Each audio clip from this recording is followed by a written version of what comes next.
नमस्कार दोस्तों। आज हम आपके लिए लेकर आए हैं एक ऐसी रचना जो आपके दिल की गहराइयों को छू लेगी। बस कोशिश करना कि आप मेरे साथ चल पाओ, वरना हम उस जगह तक नहीं पहुंच पाएंगे जहां लेखक हमें ले जाना चाहते हैं। तो इस रचना का नाम है फादर फॉरगेट्स। इसके लेखक हैं डब्ल्यू लिविंगस्टन लॉर्नेड। तो शुरू करते हैं। सुनो बेटे, मैं तुमसे कुछ कहना चाहता हूँ। तुम गहरी नींद में सो रहे हो। तुम्हारा नन्हा सा हाथ तुम्हारे नाजुक गाल के नीचे दबा है और तुम्हारे माथे पर पसीने से घुंघराले बाल बिखरे हुए हैं।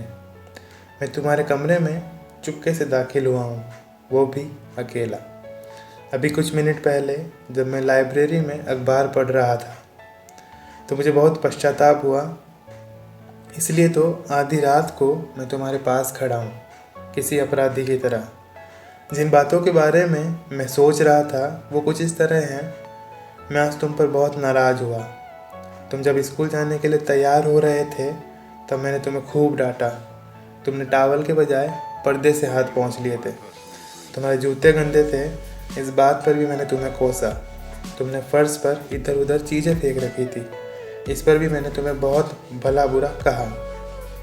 नाश्ता करते वक्त भी मैं तुम्हारी एक के बाद एक गलतियाँ निकालता रहा। तुमने डाइनिंग टेबल पर खाना बिखेर रखा था। खाते समय तुम्हारे मुंह से चपड़ चपड़ की आवाज़ आ रही थी। मेज़ पर तुमने कोहनियाँ भी टिका रखी थी। तुमने ब्रेड पर बहुत सारा मक्खन लगा लिया था। यही नहीं, जब मैं ऑफिस जा रहा था और तुम खेलने जा रहे थे, तुमने मुड़कर हाथ हिलाकर बाय बाय डैडी कहा था। तब भी मैंने आंखें तान कर तुम्हें टोका था, अपनी कॉलर ठीक करो। शाम को भी मैंने यही सब किया। ऑफिस से लौटकर मैंने देखा कि तुम दोस्तों के साथ मिट्टी में खेल रहे थे। तुम्हारे कपड़े गंदे थे, तुम्हारे मोजों में छेद हो गए थे।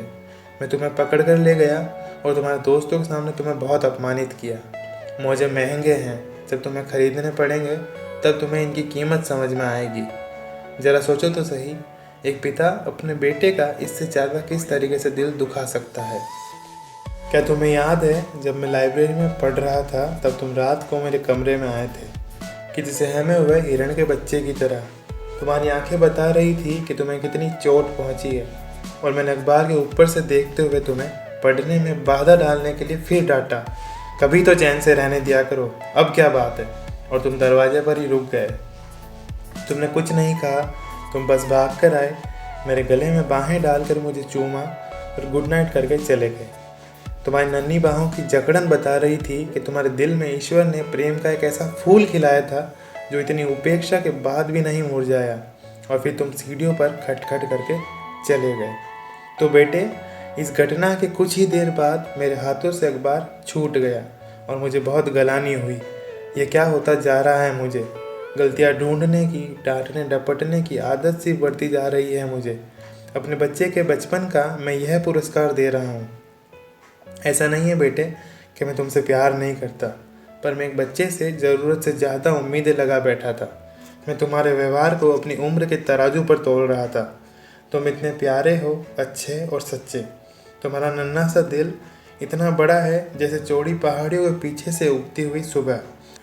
तुम्हारा बड़प्पन इसी बात से साबित होता है कि दिन भर डांटते रहने वाले पापा को भी तुम गुड नाइट किस देने आए। आज की रात और कुछ भी महत्वपूर्ण नहीं है बेटे। मैं अंधेरे में तुम्हारे सिरहाने आया हूँ और मैं यहाँ घुटने टिकाए बैठा हूँ शर्मिंदा। यह एक कमज़ोर पश्चाताप है। मैं जानता हूँ कि अगर मैं जगाकर तुम्हें ये सब कहूँगा तो शायद तुम नहीं समझोगे, पर कल से मैं सचमुच तुम्हारा अच्छा प्यारा पापा बनकर दिखाऊँगा। मैं तुम्हारे साथ खेलूँगा, तुम्हारी मज़ेदार बातें मन लगाकर सुनूँगा, तुम्हारे साथ खुलकर हंसूँगा और तुम्हारी तकलीफ़ों को बांटूँगा। आगे से जब भी मैं तुम्हें डांटने के लिए मुंह खोलूँगा तो इससे पहले अपनी जीभ को दांतों में दबा लूँगा और बार बार किसी एक मंत्र की तरह कहना सीखूँगा, वो तो अभी बच्चा है, छोटा सा बच्चा। मुझे अफसोस है कि मैंने तुम्हें बच्चा नहीं बड़ा मान लिया था, परंतु आज जब मैं तुम्हें बूढ़ी मोड़ी और थका थका पलंग पर सोया देख रहा हूँ तो बेटे मुझे एहसास होता है कि तुम अभी बच्चे ही तो हो। कल तक तुम अपनी माँ की बाहों में थे, उसके कंधे पर सिर रखे। मैंने तुमसे कितनी ज़्यादा उम्मीदें की थी, कितनी ज़्यादा।